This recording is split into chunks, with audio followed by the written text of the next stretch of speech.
חג שמח, ערב טוב. כיף להיות עם כל כך הרבה אנשים שאוהבים בעלי חיים. נדבר קצת על הזווית דווקא של ההורים, על המעבר מחברה של פעם, מחברה אוטוקרטית לחברה של היום שהיא חברה דמוקרטית, ועד כמה ההורים הם חסרי אונים, ובתוך חוסר האונים הזה אפשר להציע להם משהו מאוד מאוד פשוט ומאוד מאוד יעיל, שגם נותן מענה אמיתי, וזה לאפשר לילדים שלהם לגדול עם חברים על 4. ואני אציג ככה כמה דברים, אני אשמח מאוד לשיח פתוח איתכם. למרבה הצער, אתמול בוויינט מי שנכנס ראה את הכתבה הבאה, ילדים תועדו הורגים חתול. בסרטון שהופץ ברשת, אני כמובן לא ראיתי את הסרטון, נראים 2 ילדים משליכים מרצפות על גור חתולים וצוחקים. המשטרה נושא בבדיקה, פעילים לזכויות בעלי חיים, נגיע אליהם. זה אתמול. ולא רק המשטרה צריכה להיות מוטרדת מזה, ולא רק פעילים לזכויות בעלי חיים, אלא החברה כולה, גם מי שלא אוהב בעלי חיים, צריך להיות מאוד מאוד מוטרד כשיש ילדים שעושים דברים רעים לחתולים או לבעלי חיים אחרים, כי מי שמסוגל לפגוע במי שהוא חי, מסוגל לפגוע בכל דבר חי, כולל בבני אדם, כולל בילדים שלנו, כולל בכל דבר. ולכן זה עניין של כולנו. אדלר דיבר על נושא שנקרא זיקה חברתית.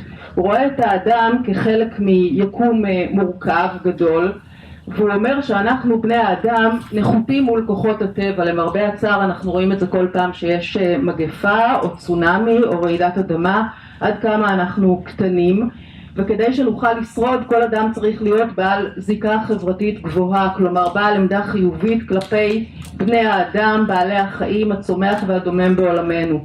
עכשיו אנחנו אומרים את זה היום בסוף 2015, אדלר מדבר על זה בשנת 1900, וזה פורץ דרך וזה מדהים וזה אחר לחלוטין מכל גישה אחרת שדוברה בזמנו. יחד נשתף פעולה, אומר אדלר, ואז נוכל לא רק לשרוד אלא גם להתפתח, להתגבר, ליצור וליהנות. וכשאנחנו מדברים על זיקה חברתית כמו כל עמדה, יש לה 3 רכיבים, יש לה רכיב קוגניטיבי, יש לה רכיב התנהגותי ויש לה רכיב רגשי. ברכיב הקוגניטיבי זה מה אני יודע על בני אדם, על הטבע, על בעלי חיים, על הדומם, עד כמה אני מרגיש ברכיב הרגשי מחויב כלפי כל אחד מהם, וברכיב ההתנהגותי מה אני עושה וכמובן גם מה אני לא עושה כחלק מהעמדה שלי של זיקה חברתית חיובית כלפי בני אדם, הטבע וכל מה שנמצא מסביבנו. אנחנו בסוף הדברים ככה נחזור ונקשור עוד פעם את העניין הזה של זיקה חברתית. ילדים, טען אדלר, וזה עוד דבר מהפכני, הוא קיבל על זה קיתונות של ביקורת, מגיעים לעולם עם פוטנציאל מולד לפיתוח זיקה חברתית. בתקופה שאדלר כתב את התיאוריה שלו לא הכירו את העניין הזה של פוטנציאל מולד. חלפו שנים רבות עד שגילו שילדים נולדים עם פוטנציאל מולד לפיתוח שפה, וכשהדבר הזה קיבל באמת הכרה, גם אדלר זכה לאיזושהי הכרה קצת אחרת, אבל בתקופה הזאת הוא זכה בעיקר להרבה מאוד ביקורת. הוא טען שלכל אדם יש יכולת להיות מעוניין באחרים, שוב אחרים במובן הרחב ביותר, לא רק בני אדם אלא גם הצומח והדומם והחי, אלא שיכולת זו יש לפתח ולאמן, אחרת ההתפתחות שלה תיעצר. זאת בעצם נקודת המוצא של אדלר. אדלר מסתכל על האדם כטוב מטבעו, כרוצה טוב, כשוחר טוב, וכל מה שאנחנו צריכים זה בעצם לספק לו תנאים, שתכף נדבר מהם אותם תנאים, כדי שהדברים האלה באמת יקרו. אדלר ניסה לשתף פעולה עם פרויד בתחילת הדרך, ב-1911 דרכיהם נפרדו ולא הצטלבו שוב, משום שבאמת דרך המחשבה שלהם הייתה מאוד מאוד שונה, והגישה האדלריאנית אכן מדברת על אהבה גדולה לבעלי חיים, לטבע וכמובן בין אדם לחברו. והאינסטינקטים עושים סדר. בני אדם לעומת זאת אין להם אינסטינקטים, תכף אנחנו נראה כמה בלגן זה מייצר לנו. בואו נראה את מצוקתם של ההורים בעידן המודרני. נמצא ילד מצוקת ההצלה העונה לשם אבי, שמחפש את ההורים שלו, מוני וקרן. זה לא אנחנו, זה בטח מוני וקרן אחרים. מוני וקרן, אלה שלכם מחכה לכם במצוקת ההצלה. מוני וקרן, הילד שלכם אבי, מחכה לכם במצוקת ההצלה.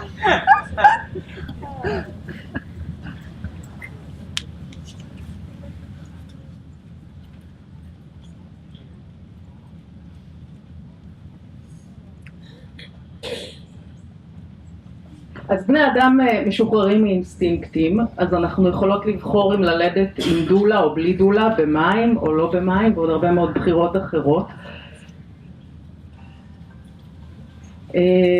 אדלר דיבר על העניין הזה של היעדר אינסטינקטים בבני אדם, והוא כותב ככה: אין כל כוחות מיסטיים ביכולתה של אם. מיומנות זו הינה תוצאה של עניין ואימונים מתמשכים. ההכנה לאימהות מתחילה בשלב מוקדם של החיים.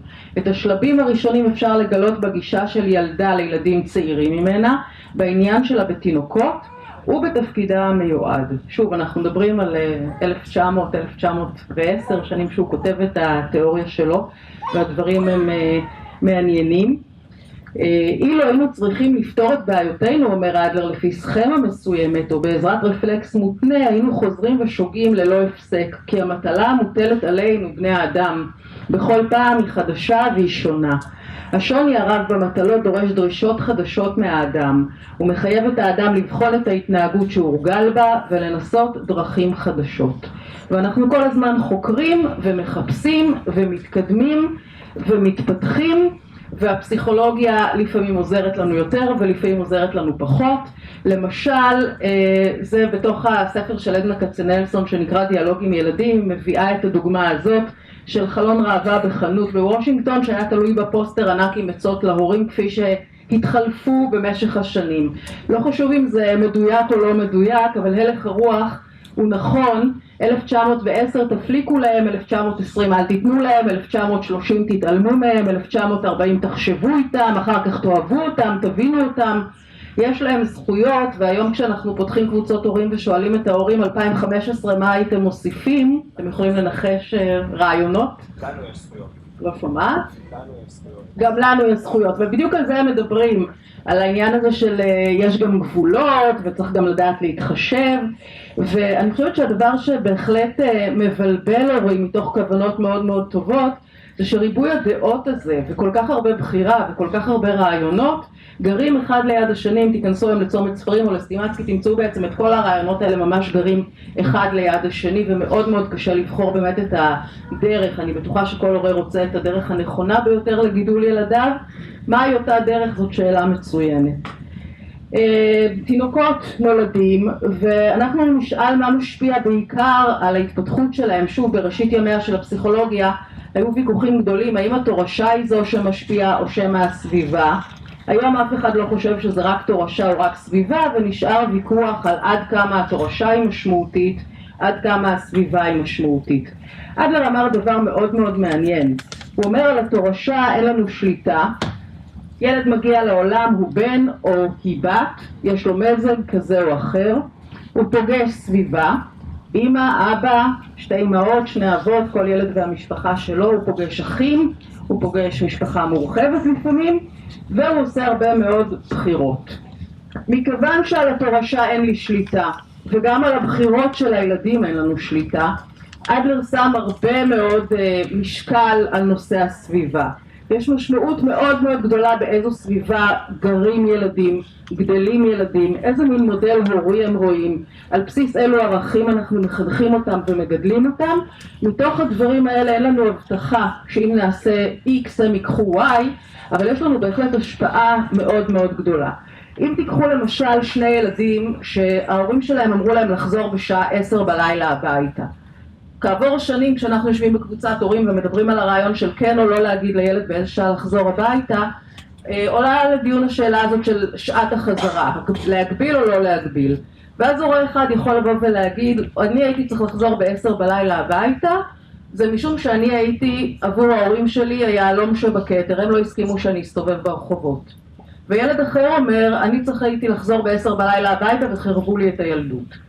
עכשיו, זה לא רק העניין של הייתי צריך לחזור ב10 בלילה הביתה ולצאת באמצע המסיבה. השאלה היא גם מה אני אומרת לילד שלי, איך אני מסבירה לו את זה, באיזה דרך אנחנו מדברים, איזה מין סוג תקשורת יש בינינו, וזה מאוד מאוד ישפיע כנראה על הבחירה שלו, האם לקחת את האירוע הזה שכל הילדים נשארים במסיבה עד שעה יותר מאוחרת ואני יוצא ב10, כמשהו שהוא לטובתי או כמשהו שהוא נגדי. ודרך המקום הזה יש לנו הרבה מאוד השפעה. עשו ניסוי, אפשר להיכנס ליוטיוב ולראות, אני אשלח לכם אחר כך קישור, תוכלו לשלוח למשתתפים את הקישור ולראות את הסרטון. אמא ותינוקת שנכנסות יחד לחדר ויש להן מערכת יחסים מאוד מאוד טובה והתינוקת שמחה וצוחקת. ובאיזשהו שלב החוקר אומר לאמא רק במרכאות להטות על פניה מן הרשת פנים קפואה כזו מול התינוקת. ואתם רואים איך התינוקת נכנסת לסטרס מאוד מאוד גדול ובשניות בודדות צורחת, בוכה, מנסה בכל דרך למשוך את תשומת הלב שלהם. אני הבאתי את הסרטון הזה כי היה לי חשוב להראות לכם את המקום הזה של סביבה וכמה הסביבה היא משמעותית גם כשמדובר בתשתית שהיא טובה וגם כשמדובר בהתעלמות מילד שהיא התעלמות מאוד מאוד קצרה, ממש שניות ספורות, כיצד זה משפיע באופן מיידי ובאופן חד. זהו, חזרנו. דרייקורס המשיך ופיתח את התיאוריה של אדלר, מי מכם שמכיר את הספר שלו ילדים האתגר, שנות ה-60, ארצות הברית, עוסק מאוד בנושא הזה של מעבר מחברה אוטוקרטית, חברה של פעם, לחברה דמוקרטית, וכותב שהבעיות המתעוררות עם גידול ילדינו מתרבות במספרן ומחריפות בעוצמתן. הורים רבים אינם יודעים כיצד לטפל בבעיות האלה, הם חשים בצורה זו או אחרת, כי שוב אין לנהוג בילדים כפי שעשו זאת בעבר. מה שהורים חייבים ללמוד הוא כיצד להתאים את עצמם אל ילדיהם, לרדת לחקר התנהגותם ולדעת להדריך אותם בלי לדכא אותם ובלי לתת להם לפרוק עול. ואיך עושים את האומנות הזאת של גם לא לדכא אותם וגם לא לתת להם לפרוק עול. אז בואו נתחיל מהחברה האוטוקרטית. כשאדלר כותב את התיאוריה שלו, החברה היא חברה אוטוקרטית וגם המשפחה היא משפחה אוטוקרטית. ההורה אומר, מצווה, והוא מצפה מהילד לציית.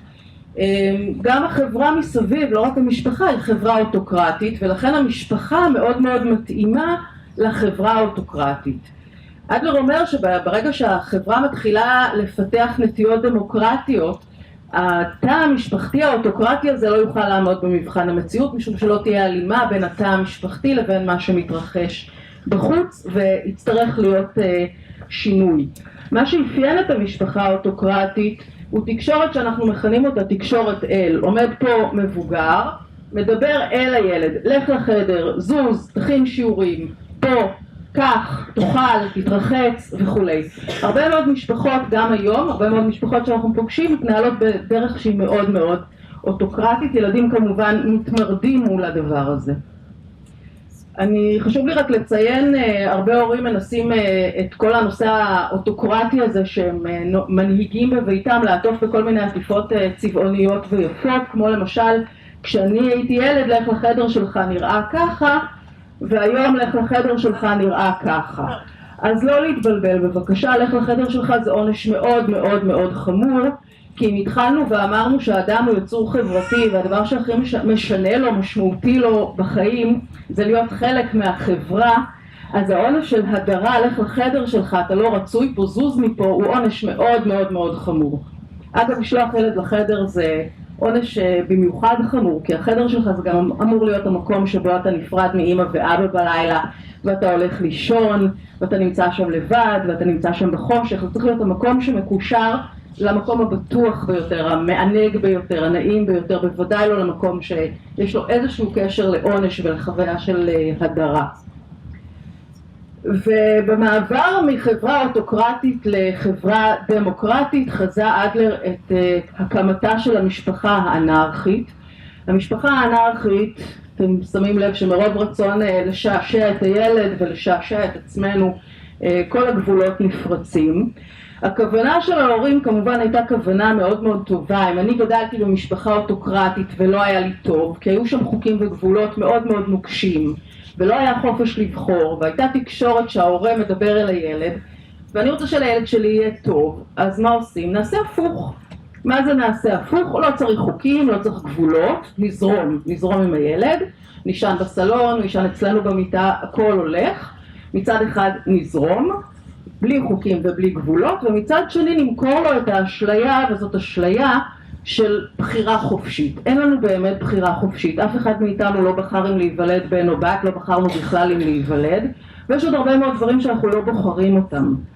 יש לנו הרבה מאוד חופש לבחור בתוך מסגרת מאוד מאוד בטוחה של חוקים ושל גבולות, אנחנו נדבר על זה בהמשך, אבל כרגע חשוב לי להישאר בנקודה הזאת של משפחה אנרכית, שההורים שם ממש יוצאים לדרך עם רעיון מופרך. הרעיון הוא לגדל ילד מאושר, אושר של מישהו אחר הוא ממש לא משהו שתלוי בנו למרות כל הכוונות הטובות, ומתוך המקום הזה של הרצון לגרום להם אושר, לגרום להם אושר, לגרום להם אושר, אז הנה למשל אמא שכשהיא מחליפה לילד שלה חיתול, היא גם שמה מסך טלוויזיה כדי שלא יהיה לו משעמם חס וחלילה בכמה שנויות שמחליפים חיתול.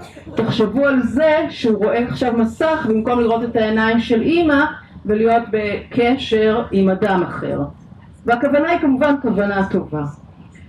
המשפחה האנרכית באופן מאוד מאוד עצוב, כי הכוונה הייתה כוונה טובה, נראית מאוד דומה למשפחה האוטוקרטית. גם פה יש תקשורת אלא שיושב פה ילד מתוק בן 2 או בן 3, ופה נמצא הורה שיושב בקבוצת הורים ואומר אני מנהל מחלקה, 30 רופאים עובדים תחתיי ובבית אני ממש מרגיש סמרטוט. זה מאוד מאוד עצוב, כי הילד הזה יושב מול הטלוויזיה וצועק אבא, במבה, אבא, מים, ויש פה מישהו שצועק ומצווה, ויש פה מישהו שאמור לציית ולתת לו את כל מה שהוא רוצה.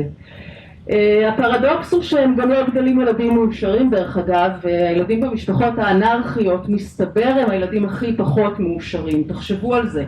אם אני יוצאת לדרך ומגדלת את הילדים מתוך כוונה שיהיו מאושרים, ועושה בשבילם הכל, אז יש עכשיו שתי אפשרויות. אפשרות אחת זה שאני עושה הכל, הולכים ללונה פארק והולכים לסופרלנד והולכים למקדונלד ורצים ממקום למקום ואני קצינת בידור מצוינת, ובסך הכל עמדתי בחוזה שלי איתם, הבטחתי להם הכל והם מקבלים הכל, אין פה סיבה להיות נורא מרוצה או נורא מאושר, אתה פשוט עומד בחוזה. אפשרות אחרת היא שרגע אחד אתה לא עומד בחוזה כי כואב לך הראש, או כי אתה צריך להכין משהו לעבודה, או יש לך איזשהו אימייל דחוף, ואתה אומר לילד רגע, חכה רגע בסבלנות. חכה רגע, סבלנות, זה ממש לא חלק מהלקסיקון של הילד הזה, זה ממש לא חלק מהשקפת עולמו, ובאותו רגע שהוא חווה את הפרת החוזה הזו, ואתה לא עובד אצלו 100% משרה, הוא מאוד לא מרוצה, הוא משתתח בקניון, הוא צורח, הוא עושה הרבה מאוד דברים מאוד לא נעימים. גם ההורה וגם הילד לא מרוצים.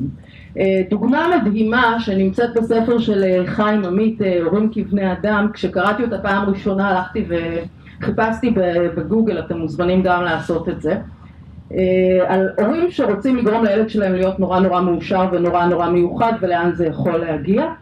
אז בחודש אפריל 1966 ביום גשום וקר המריא מטוס ססנה קטן חד מנועי משדה התעופה בקליפורניה. זמן קצר אחרי ההמראה הוא נפל, בין שברי המטוס נמצאה גופתה של הטייסת, ילדה בת 7, זה לא טעות, הלכתי לבדוק. משקלה 25 קילוגרם, גובהה 1.27 מטר, בקושי הגיעה לדבשת המטוס. שמה זה היה ג'סיקה דברוף. אם תכתבו ג'סיקה דברוף תראו הרבה מאוד סרטונים ביוטיוב לזכרה. יחד איתה נהרגו בהתרסקות אביה ומדריך הטיסה שלה. אפשר לתת הרבה מאוד הסברים, וההורים שם הסבירו כמה חשוב, האמא שנשארה, כמה חשוב להם שהילדים יגדלו מאושרים ויוכלו להשיג כל מטרה ולעשות כל מה שהם רוצים, והשמיים הם לא הגבול וכולי וכולי, ותראו לאן אפשר להגיע כשהולכים עד הקצה. וזאת ג'סיקה זאת ג'סיקה מהטיים של אותה תקופה, והרבה מאוד סרטונים תוכלו לראות ביוטיוב. מה ההמלצה של אדלר, או מהו הכיוון שאנחנו במכון אדלר הולכים אליו ושואפים אליו ומשתדלים מאוד להדריך הורים לאורו? הרעיון הוא משפחה שהיחסים בהם דמוקרטיים, זה לא טעות, זה לא משפחה דמוקרטית. אם יש לכם 3 ילדים, הם יעשו אספה, יחליטו שהם הרוב, ידיחו את אבא או את אמא או את שניכם, זה לא הרעיון. הרעיון הוא באמת משפחה שהיחסים בה הם יחסים דמוקרטיים. יחסים נכונים בין הורים וילדים הם יחסים הדדיים אך לא סימטריים, הם יחסים שנשענים על שוויון ערך. אתה ילד, אני מבוגר, שנינו שווים בערכנו, שנינו בני אדם, לכל אחד מאיתנו יש את הזכות שיכבדו אותו ושיקבל מענה לצרכיו הפסיכולוגיים ולצרכיו הפיזיולוגיים, כולנו בני אדם. עדיין אני ההורה, אני בתפקיד, אני הבאתי אותך לעולם הזה, אני אחראי כלפיך, לא אתה אחראי כלפיי. אני זה שאמור להיות מומחה, גם מומחה בצרכים של ילדים, גם מומחה בהתפתחות שלהם. יש הבדל גדול בין ילד צריך לבין ילד רוצה. ילד צריך איקס שעות שינה, ילד צריך מזון, ילד לא צריך את כל מה שיש בטויז אר אס. וצריך לעשות את ההפרדה הזאת ולדעת את ההפרדה הזאת. היחסים הם הדדיים כי הם מבוססים על מוכנות של ההורים לתת מקום לרצונות של הילד, תוך טיפוח היכולת של הילד להבין גם את הרצונות ואת הצרכים של ההורה. אם תרצו להתחיל לפתח, לעזור לילדים לפתח את כל הנושא של אמפתיה. היחסים הם לא סימטריים כי ההורה נמצא בתפקיד. ההורה אמור לתת מענה מותאם לצרכים של הילד, לשם כך עליו לגבש תפיסת עולם, להפעיל שיקול דעת, להחליט לאילו רצונות הוא נענה ולאילו הוא לא נענה. להבין רצונות של הילד זה לא מחייב את ההורה לספק את הרצון. להבין זה לא אומר להסכים. כשהילד שלי רוצה שאני אקנה לו את כל מה שיש בחנות, אני יכולה נורא להבין את הרצון שלו, זה לא אומר שאני מיד הולכת ורוכשת. צרכיו של הילד מדריכים את ההורה, לא רק הרצונות שלו, ובשביל זה צריך לדעת היטב מהם בעצם הצרכים של הילד. רבים מאיתנו יודעים מצוין מהם הצרכים הפיזיולוגיים, ומעטים יודעים מהם הצרכים הפסיכולוגיים, ועל המקום הזה מאוד מאוד כדאי לעבוד עם הורים. אז הצרכים הפסיכולוגיים, כשאנחנו מדברים על הצרכים הפסיכולוגיים, אנחנו מדברים קודם כל על הצורך להיות שייך, על הצורך להיות חלק עכשיו זה ברור שכל ילד נולד להוריו, ואנחנו יוצאים מחדר לידה או מבית החולים ויש לנו פתק וכתוב של ההורים מיקה ודני נולד התינוק אלון והוא שייך להוריו, אין על זה ויכוח. יש עדיין הבדל גדול בין להיות שייך לבין להרגיש שייך. אנחנו מדברים על תחושה, וכדי שילד יוכל באמת לפתח תחושת שייכות ולהרגיש שייך צריכים להתקיים 5 מרכיבים, אנחנו הולכים להכיר אותם אחד אחד. התייחסות אישית, תכף נדבר עליהם. עין זו תחושת ערך, שאני באמת שווה ערך. צדיק זו צמיחה, גדילה והתפתחות בכל הרמות, רמה קוגניטיבית, רמה רגשית, רמה חברתית, רמה פיזיולוגית. מהם זו המשמעות האישית, לכל אחד מאיתנו יש משמעות אישית במשפחה שלו. המשמעות האישית שלי יכולה להיות חיובית, אני ילד תורם, אני ילד אחראי, אני ילד אהוב, והמשמעות האישית לצערנו גם יכולה להיות שלילית, אני הכבשה השחורה, אני הפגע הרע פה. כמובן שתפקידנו כהורים, כמחנכים, כמטפלים, לאפשר לכל ילד ליצור לעצמו משמעות אישית שהיא משמעות אישית חיובית וטובה. תף אחרון חביב, תרומה ומועילות. אני רוצה לתת לכם דוגמה לגבי הנושא של התנהגויות מפריעות של ילדים דרך ילדה בת 5 ששמה דנה. התפיסה האדלריאנית מדברת על כך שילד שטוב לו, ילד שמקבל מענה לאותה חמישייה, התייחסות אישית, ערך צמיחה, כל החמישייה שהזכרנו ותכף נדון בשוב, הוא ילד שמשתף פעולה. לעומת זאת ילד שלא מרגיש שהוא מקבל מענה לכל הצרכים האלה, הוא ילד שמתחיל לפתח כל מיני התנהגויות מפריעות. למה הוא מפתח התנהגויות מפריעות? זו הדרך שלו בעצם לבוא ולהגיד להורים שלו, אני לא מרגיש פה שייך. והצורך הזה להרגיש שייך על פי אדלר הוא ממש כמו אוויר לנשימה. ממש כפי שלא יעלה על הדעת שאני אגיד לכם תפסיקו לנשום, תמשיכו לנשום בעוד שעה אחרי ההרצאה, זה לא יכול להיות דבר כזה. כך ילד גם לא יכול להרגיש שהוא לא שייך. ברגע שאני מרגיש לא שייך, וכמובן שמדובר בדברים לא מודעים, אני מתחיל לעשות כל מיני דברים, כל מיני פעולות שמיד מביאות אליי את ההורים שלי, מיד מביאות את הסביבה.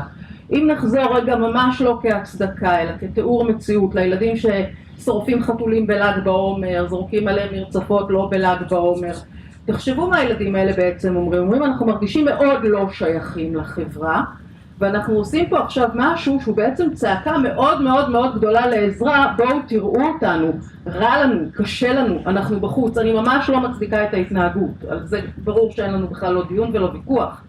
אני רק באה ואומרת בואו נסתכל רגע מה אומר לנו ילד שהוא עושה איזושהי התנהגות שהיא התנהגות מפריעה. עכשיו בואו נלך על התנהגות מפריעה שהיא הרבה פחות חמורה מהתעללות באחרים, התנהגות מפריעה שאנחנו פוגשים אותה הרבה מאוד בקבוצות הורים, בהדרכות פרטניות. ילדה בת 5, דנה, התחילה להרביץ בגן. דנה זו ילדה שההורים שלה היו בקבוצת הורים כמה שנים קודם, ועברו עליהם שנים מאוד נעימות וחביבות. ויום אחד הם מגיעים להדרכת הורים, מזועזעים עד עמקי נשמתם, דנה מרביצה בגן. הילדה שלהם, שבחיים לא הרימה יד על אף אחד, מרביצה בגן. עכשיו אנחנו מסתכלים תמיד בתפיסה האדלריאנית, אם דיברנו קודם על האדם כחלק מהיקום כולו, עם זה אנחנו גם נסיים את ההרצאה, אתם תראו את זה, אנחנו תמיד שואלים, גם כשהילד מפריע בגן, אנחנו שואלים גם מה קורה בבית, ולהפך, כשלילד לא טוב בבית, אנחנו גם שואלים מה קורה בגן, כי אנחנו אותו אדם שמתפקד בכל מיני מסגרות שהן תומכות, משיקות זו לזו. אז אומרים, לא, בבית הכל בסדר, אין שום בעיה, אבל אני בכל זאת מתעקשת, ומסתבר שלפני חצי שנה נולדו תאומות.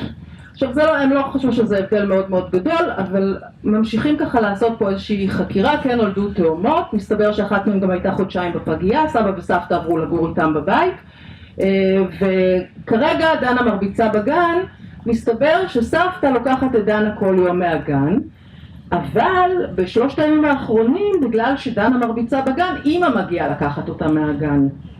אוקיי? הילדה למדה בדיוק על מה ללחוץ כדי לקבל בדיוק את מה שהיא לא רק רוצה, אלא גם צריכה. עכשיו בואו נסתכל רגע דרך 5 המרכיבים שהזכרנו אותם קודם. לפני שנולדו התאומות, דנה הייתה ילדה שקיבלה הרבה מאוד התייחסות אישית, הייתה לה תחושת ערך, צמחה, גדלה, התפתחה, עשתה פאזלים, הייתה מאוד מאוד משמעותית במשפחה, יכולה הייתה לתרום ולהועיל. ברגע שנולדו התאומות, שוב לא כביקורת אלא כאיזשהו תיאור מציאות שבו רגע נסתכל מנקודת מבטה של דנה.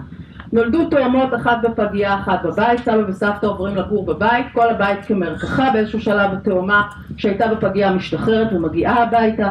ההורים כמובן מאוד מאוד דואגים, ודנה, כשאני שואלת מי קורא לה סיפור לפני השינה ומי בוחר את הסיפור לפני השינה, מסתבר שכבר הרבה זמן לא יקראו סיפור לפני השינה כי אין זמן.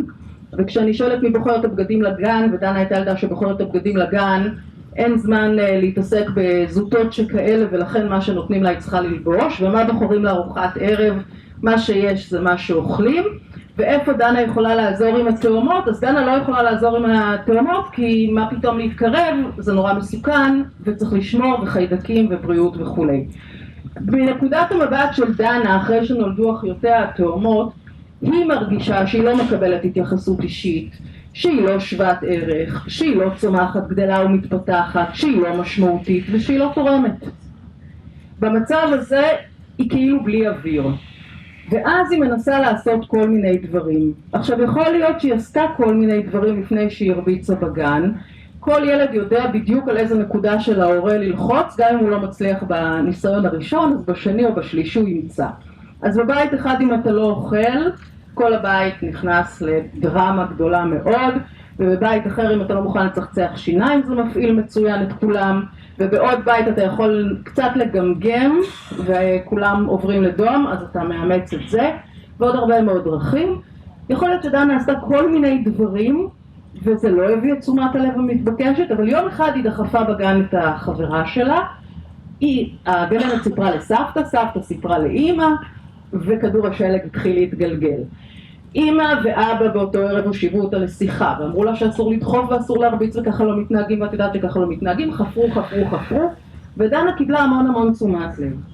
למחרת היא הלכה לגן, והיא כמובן דחפה. חוזרים הביתה, סבתא מספרת שגם היום דנה דחפה, ביום השלישי אמא מגיעה לקחת את דנה מהגן. זה לא משהו שדנה הולכת כרגע לוותר עליו, אמא מגיעה, כל הדרך הביתה אמא מדברת עם דנה, וכשמגיעים הביתה הדבר הראשון שעושים זה מתקשרים לאבא לספר לו איך דנה התנהגה, וכשאבא מגיע הביתה הוא לא שואל על התאומות, כמה אכלה, החליפה חיתול או החליפה חיתול, אלא מה עם דנה? זה מיד הולך לדנה. עכשיו תסתכלו שוב מנקודת המבט של דנה. היא מקבלת המון התייחסות אישית. תהיה ילדה טובה, זה לא מתאים לך, אנחנו מצפים, אנחנו רוצים. מקבלת המון תחושת ערך, והיא מאוד משמעותית, היא חוזרת להיות מאוד משמעותית. וזה דבר שקורה תמיד כשילד עושה איזושהי התנהגות מפריעה, נכון שאתה לא צומח, גדל ומתפתח בזכות התנהגות מפריעה, ונכון גם שאתה לא תורם ואתה לא מועיל, אבל אתה בוודאי מקבל הרבה מאוד תחושת ערך, התייחסות אישית ומשמעות. אם דנה צריכה לבחור בין המצב הזה של 3 מתוך 5 מרכיבים שמקבלים איזשהו מענה, לבין המצב הזה שאף אחד מהמרכיבים לא מקבל מענה, הבחירה היא מאוד ברורה. בקיצור, ילדים צריכים להרגיש גם אהובים, גם נחוצים וגם יכולים. כשילד מרגיש גם אהוב, גם נחוץ וגם יכול, הוא מרגיש ואומר לעצמו, אני כמו שאני, יש לי מקום פה, אני מתקבל פה, טוב לי פה, אני מרגיש שייך ואני יכול לשתף פעולה. כשזה לא קורה הוא מרגיש בצל. כשהוא מרגיש בצל הוא מתחיל לפתח התנהגויות מפריעות. אז איך אפשר לממש צרכים פסיכולוגיים? איך אפשר לאפשר לילד שלנו להרגיש אהוב, נחוץ ויכול, שלא יצטרך להרגיש בצל, שלא יצטרך לפתח התנהגויות מפריעות, ושכולנו נוכל ליהנות זה מחברתו של זה. אז אחת הדרכים היא באמת מעבר מתקשורת אל, שראינו אותה בשתי המשפחות הקודמות, האוטוקרטית והאנרכית, לתקשורת עם, תקשורת בגובה העיניים. פיזית, ההורה יורד לגובה העיניים ומדבר עם הילד באותו גובה, או שם את הילד לידו, על הספה, על השטיח, על השיש כמובן כשאני שומרת, ואנחנו כל הזמן בתקשורת שהיא בגובה העיניים. זה מאוד מאוד מעייף ומייגע לדבר על מישהו בצורה כזאת, שהוא למעלה וכמה אפשר לדבר. וילדים מפסיקים לשתף ומפסיקים לדבר עם ההורים שלהם. ואיך היה בגן כיף ומה אכלת כיף ואם מי שיחקת כיף. אותה שאלה, אותה תשובה, אין באמת תקשורת. אז פה אנחנו מדברים על תקשורת עם הזולת, תקשורת שמתנהלת בגובה העיניים, מזמינה שיתוף פעולה, מעודדת התפתחות של יכולת אמפתית, כל צד מביע את רצונותיו ואת צרכיו באופן מכבד, ויחד אנחנו בודקים הורה וילד לאילו צרכים אפשר להיענות. המשפחה שהיחסים בהם דמוקרטיים יושבת על 3 עקרונות מאוד מאוד משמעותיים. הראשון זה מנהיגות הורית. אנחנו המנהיגים של המשפחה, אנחנו הבאנו אותם לעולם, אנחנו כמו שאמרתי בראשית דבריי אחראים, אנחנו גם אחראים מוסרית, הבאנו אותם לעולם ואנחנו ההורים שלהם, ואנחנו גם אחראים בפני החוק. מה לעשות? יש ילדים שלצערנו הרב רשויות החוק צריכות להתערב ולהוציא אותם מהבית במקרים קיצוניים, כי ההורים לא מתפקדים כמו שצריך. אז אנחנו ההורים אמורים להיות אחראים, ואנחנו ההורים אמורים להיות מומחים, להבין מה הצרכים של הילדים ולתת להם מענה. הדבר השני שהוא מאוד משמעותי, מדובר על חוקים וגבולות, לא החוקים והגבולות הנוקשים של המשפחה האוטוקרטית, ולא היעדר חוקים וגבולות של המשפחה האנרכית, אלא מערכת של חוקים וגבולות ששומרת על הביטחון של הילדים, ששומרת על הבריאות של הילדים, שמושתתת על הרבה מאוד כבוד הדדי בין בני אדם, ובתוך הדבר הזה המון המון המון המון המון חופש לבחור. אם תיקחו סדר יום של ילד, אפילו ילד בן 2, הוא מתעורר בבוקר או מעירים אותו בבוקר, מחליפים לו חיתול, אנחנו מחליטים, נותנים לו מטרנה, אנחנו מחליטים, לוקחים אותו למסגרת החינוכית שאנחנו בחרנו, מוציאים אותו מהמסגרת החינוכית באיזושהי שעה שאנחנו החלטנו. במהלך היום במסגרת החינוכית הוא צריך לעשות הרבה מאוד דברים שהמסגרת קובעת עבורו. שוב, לא כביקורת אלא כאיזשהו שיקוף מציאות. הרבה מאוד דברים אנחנו צריכים לעשות כצריכים. והשאלה היא איפה הרוצה בא לידי ביטוי. ואנחנו כהורים יכולים לאפשר הרבה מאוד מקומות של רוצה. האם אתה רוצה תפוח או אגס? האם אתה רוצה ללבוש את הטרנינג האדום או את הטרנינג הכתום? האם אתה מעדיף את הגרביים האלה או האלה? האם אתה רוצה את השניצל שלך בפיתה או בצלחת? אני לא מדברת על דברים מאוד מאוד וירטואוזיים, אני מדברת על לראות את הילד ולאפשר לו גם חופש לבחור בתוך איזושהי מסגרת מאוד מאוד מגנה, מאוד מאוד תומכת, מאוד שומרת, מאוד תוחמת של חוקים ושל גבולות הגיוניים. המטרה שלנו, לעומת המשפחות הקודמות שהכרנו, היא לגדל ילדים עצמאיים, אחראים ועם תחושת ערך טובה.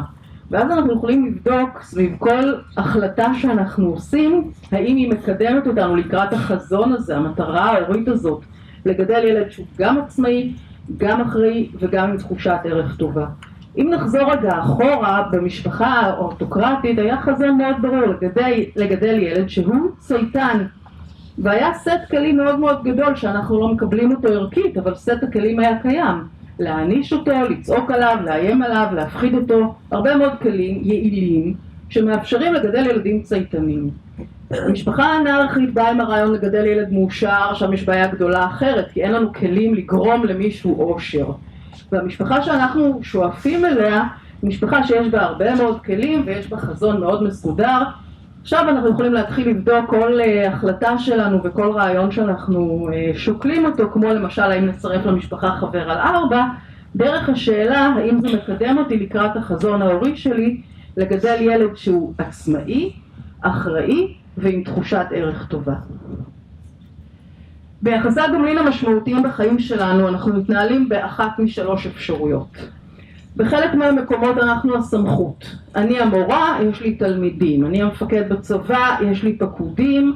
אני המדריכה בתנועת הנוער, יש לי מודרכים וכו'. אני כסמכות. ישנם מקומות שאנחנו מהווים קבוצת שווים. למשל, אני ובן הזוג שלי, אנחנו קבוצת שווים. אני והאחים שלי, קבוצת שווים. כל הילדים בגן או כל הילדים בכיתה, קבוצת שווים. ויש עוד מקום של משלימי סמכות. אנחנו כמשלימי סמכות, כשאתה הולך כאיש מקצוע לסופרוויזר שלך, הסופרוויזר הוא הסמכות ואתה משלים הסמכות, נכון? עכשיו, כשאנחנו מדברים על ילדים הם מתפקדים הרבה מאוד שעות ביממה כמשלימי סמכות, הם משלימי הסמכות של הגננת שלהם, של המדריך שלהם בחוג ג'ודו, והם חלק מקבוצת השווים בגן, והם חלק מקבוצת השווים בחוג בלט, והם חלק מקבוצת השווים בחוג כדורגל. איפה הם יכולים להיות סמכות? איפה הם יכולים להתאמן בלהיות סמכות? עכשיו, הרצון להיות סמכות ולהתאמן בלהיות סמכות מאוד חזק. תסתכלו על גילאי 2, 3, משחקי כאילו. בכאילו עכשיו אני הרופאה ואתה החולה. בכאילו עכשיו אני השוטר ואתה הגנב. בכאילו. אבל יש מקום שילדים באמת יכולים להתאמן במקום של להיות בעל סמכות, ולהיות סמכות מיטיבה ולהיות סמכות תומכת וחומלת ואמפתית. והמקום הזה הוא באמת המקום של לצרף בעל חיים הביתה. כי אחד הדברים שאתה יכול לאפשר לילד שלך, שהוא דבר מאוד מאוד משמעותי, זה לתפקד כסמכות. זה לתת לדג שלך אוכל, זה לתת לכלב שלך מים, זה לשים לב שהוא ירד למטה, זה לשים לב שהוא עכשיו עייף ולא רוצה לשחק. כל המקומות האלה שאתה באמת מפתח את האחריות שלך כסמכות. עכשיו, אם נחזור רגע לחמשת המרכיבים של תחושת השייכות, תחשבו כמה התייחסות אישית ילד נותן ומקבל באמצעות בעל חיים שנמצא שם. איזו תחושת ערך מדהימה. איזו צמיחה, גדילה והתפתחות, גם מבחינה רגשית, גם מבחינה קוגניטיבית, של השיח עם בעל החיים, של החשיבה על בעל החיים, של הלמידה על בעל החיים, גם מבחינת המשמעות האישית שלך במשפחה, כזה שאחראי על הכלב הזה, כזה שהחתול בא אליו ומגרגר אצלו בידיים וכו' וכו', ונושא התרומה והמועילות. ופה המקום גם לעשות את ההבחנה בין תורם לבין מועיל, משום שילדים רוצים באמת להועיל. והשאלה אם אנחנו באמת מאפשרים להם להועיל. יש הבדל בין תרומה ומועילות. תרומה זה שאני אלך עכשיו הביתה ואקח את כל הסמרטוטים שאני לא צריכה ואבוא ואתן אותם למישהו, תרמתי לו. השאלה אם הועלתי, והתשובה היא כנראה לא. מועילות, זה הדבר שהילדים מחפשים. הם רוצים שאני אסתכל ואני אגיד להם, וואו, אתה הדחת את הכלים, אתה ממש עזרת לי. אתה מילאת מים בצלחת של הכלב, אתה האכלת את החתול. המקומות האלה הם מקומות שאתה לא רק תורם, אתה לא סתם במרכאות תורם, אתה באמת באמת באמת מועיל. ולכן אנחנו יכולים לתת דרך הנושא הזה של להוסיף בעל חיים הביתה, בנוסף לכל הכיף והאהבה שמכניס איתו בעל החיים, גם אפשרות לילד להרגיש גם אהוב, גם נחוץ וגם יכול, וגם לתת לו באמת להתאמן במקום של להיות סמכות ולא להיות רק משלים סמכות או חלק מקבוצת שווים. ואם אנחנו חוזרים ככה לדברים שאיתם התחלנו, אדלר מדבר על האדם כחלק מהקהילה. זה מתחיל עם האדם בתקופה שהוא כתב, היום אני מניחה שאמא ואבא היו כבר באותו מעגל, מדבר על הקשר עם אמא ואחר כך עם אבא ועם המשפחה כולה, עם הקהילה, עם האומה ועם האנושות בכלל, עם העולם בכלל. עד כמה זה משמעותי שאנחנו נהיה כאלה שגם חושבים טוב על בני אדם, על בעלי חיים ועל הטבע, גם מרגישים נוח בחברתם וגם עושים דברים לטובת כולם. מאוד מאוד משמעותי. וכמובן שלצרף בעל חיים הביתה זאת לא הדרך היחידה כדי לטפח את כל הדברים האלה, אבל זאת אחת הדרכים גם להכניס מישהו אהוב ואוהב וגם לתת מענה להרבה מאוד צרכים של ילדים.